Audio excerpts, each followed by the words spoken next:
Hello everybody, welcome back to Red Tone Studio. I am Red, and today we are building the OpAmp for my CAPI 312 build.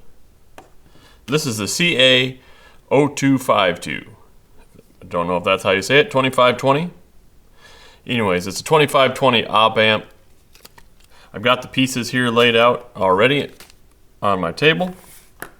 Might be able to see that. I've got my phones really close here, so hopefully I'll get some good video of what I'm doing. You're going to need a magnifying glass because this thing is small. There's a pictorial build on their website that walks you through step by step. So we're gonna do that and we'll get it put together, hopefully in under an hour. But here we go. So first we're gonna find the last of these parts.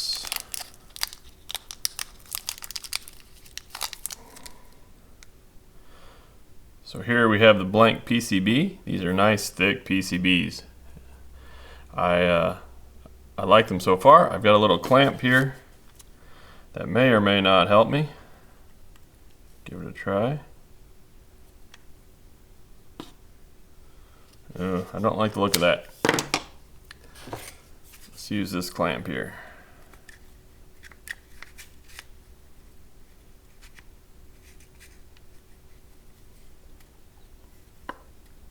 Just something to hold it so I can stick things through it.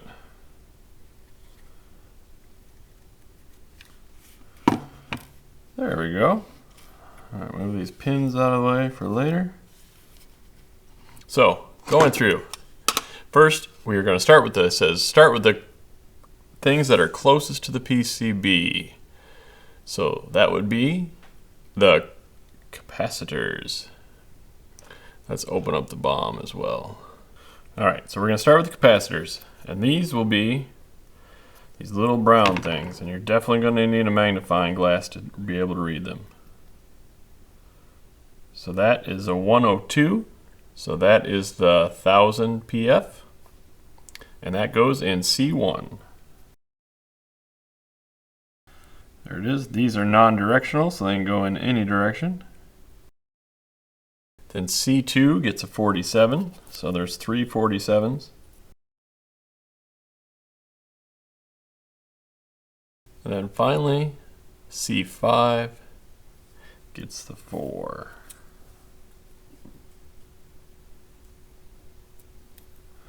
That is hard to read, but it is the last one. I'm just flipping it over now, bending all the leads so they don't come out when it's upside down.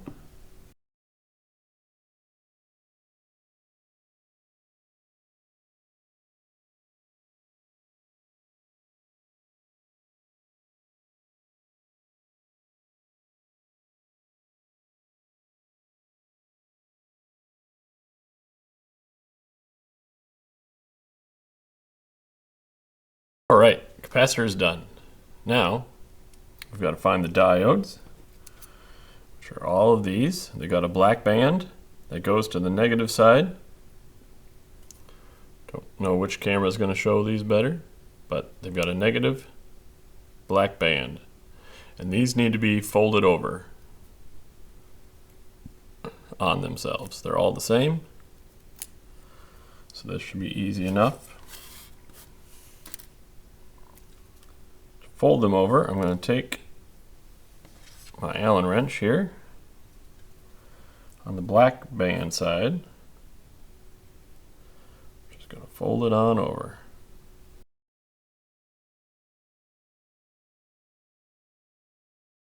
Then I can find where they go and stick them on through. Now, there's 6 diode positions, all labeled D. Make sure that the black side goes to where the arrow points.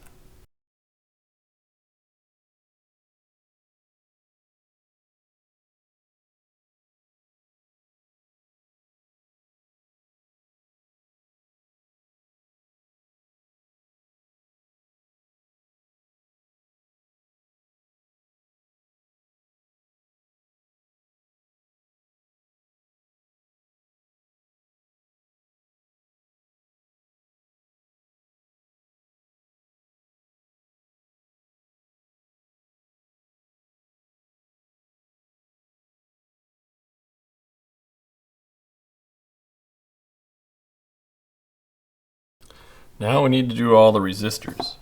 So most of these are in pairs, so I'm going to write the number, I'm going to take some measurements, write the resistance on them, and then 3 of them are not in pairs. So I'm going to put that on this here piece of paper with my pen. So I'm turning on my multimeter.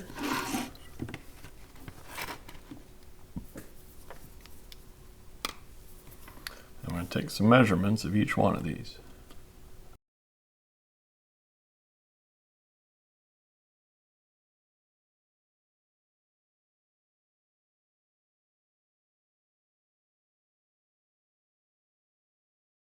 Alright, so I have all of my resistors put in correctly, or I have all of them cataloged. Now these also have to be bent over and be standing up. So we'll get to that in a couple minutes and get them all in. There is a way to do it. We're going to start here in about 3 steps. So we're going to start with the R5, R13, and R15.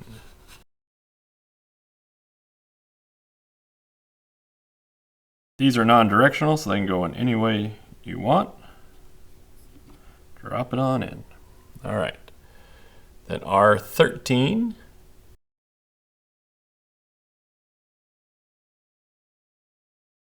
I see. So there's a ring around the side that they want the resistor to be on. So I had this one in backwards. R5 was in backwards, but changing around. No big deal. Haven't soldered it in yet. All right, next one in this group is R15, which is a 1000 or 1K. All right, let's flip it over and get those soldered in.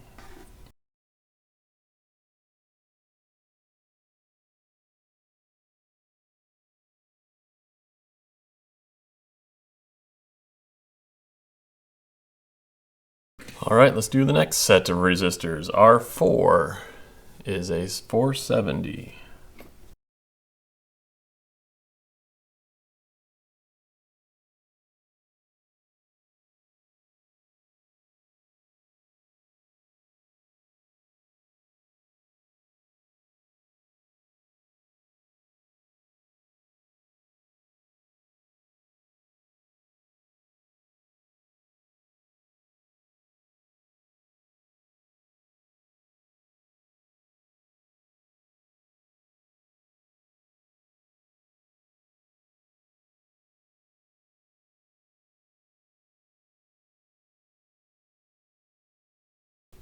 All right, that set of resistors done.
All right, all of the resistors are on.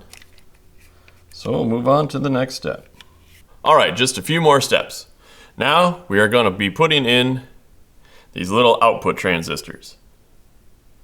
To do that, they gave some little spacers that need to go on before they go onto the board. So we're going to put those spacers on. Oops. These two are different, so they need to go on to the right spot on the board.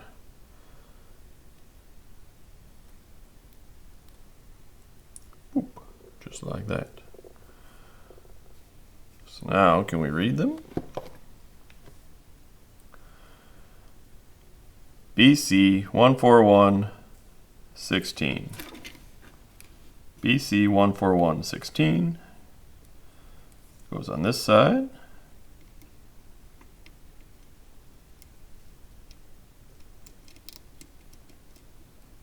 This is going to be hard. And then the other one. BC16116 goes on the other side.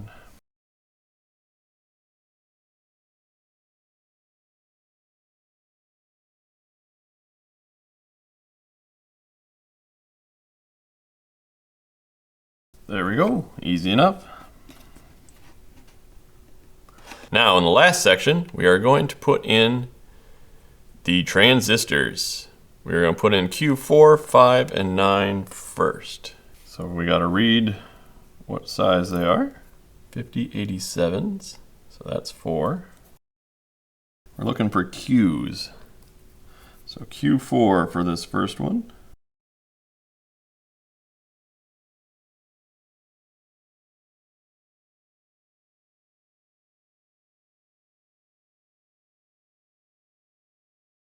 So I don't warm these up too much, I'm going 1 lug per transistor to start off with, 1 lug at a time. Back to the first one.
All right, the last thing we have to do is add in the terminal pins and check it over, of course.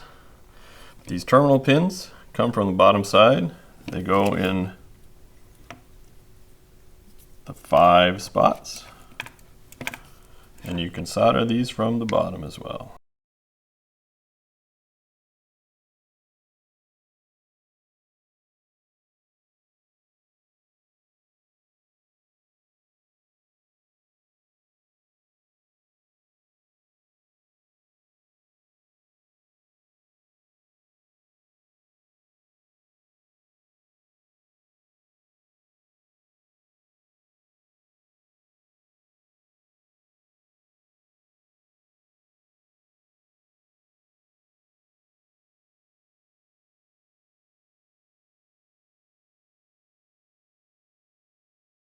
All right, that took a little doing, but I think I've got it done.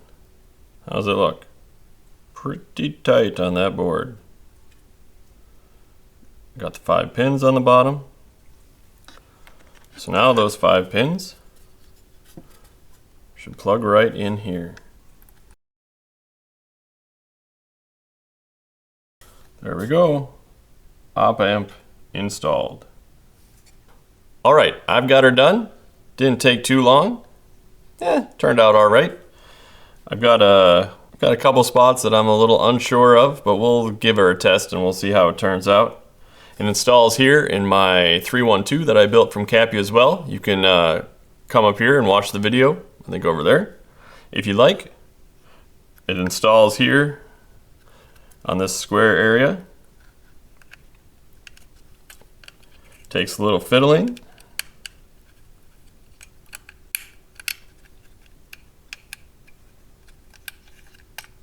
There we go. So there it is, installed, ready to go. I don't have my lunchbox here yet, so we can't test it out right away in this video. If I'm gonna have to do some troubleshooting, I'll come back and I'll walk you through some of that if possible.